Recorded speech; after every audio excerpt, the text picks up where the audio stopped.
Hi, thanks for joining us for another edition of the Money TV program. I'm Donald Baillargeon. Thanks so much for joining us. Money TV is a program all about money and what makes it happen. And speaking of money, just as we're pulling out of this recession, we've been hit squarely in the eyes with the Gulf oil spill disaster.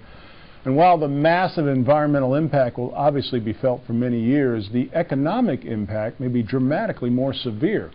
BP stock's getting hammered, and while most of us have no sympathy whatsoever for the oil giant at the center of the mess, innocent shareholders are seeing their portfolios get blasted. Now, while BP has been getting all of the negative publicity, companies like Halliburton, Anadarko Petroleum, and Cameron International all had vital roles in the Deepwater Horizon wells, now the epicenter of the worst environmental disaster in U.S. history. Shareholders in those companies have seen massive sell-offs. But beyond stocks and equity, what about the impact of everyday life in the Gulf region?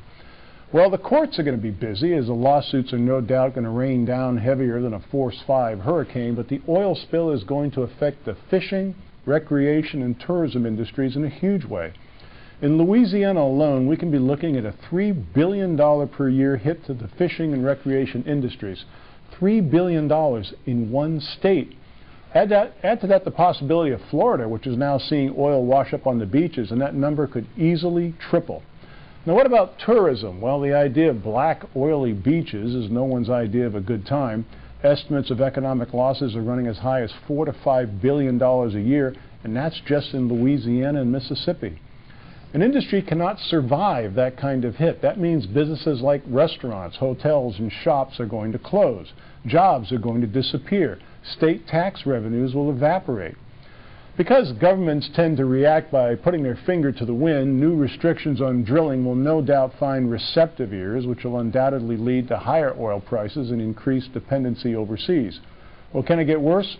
Absolutely. It's an election year. Everyone's looking to point the finger of blame, but also be ready to take credit for any potential solution. Now, when Top Kill was initially thought to have worked, the White House stepped in and said they were in charge. When Top Kill failed, the rhetoric reverted back to the finger of blame.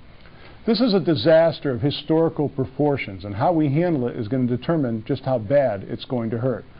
Now, here's something that doesn't hurt. It's a toll-free number, good from anywhere in the world you're watching the program, 888-259-4449. Toll-free number to get free information in the mail about our featured guests. When you do call, be sure and ask to be added to the subscription list of our Money TV newsletter. You can call us at 888-259-4449. You can text Money TV to 46800 or go 800. Visit us at moneytv.net, and please become one of our followers at Facebook and Twitter.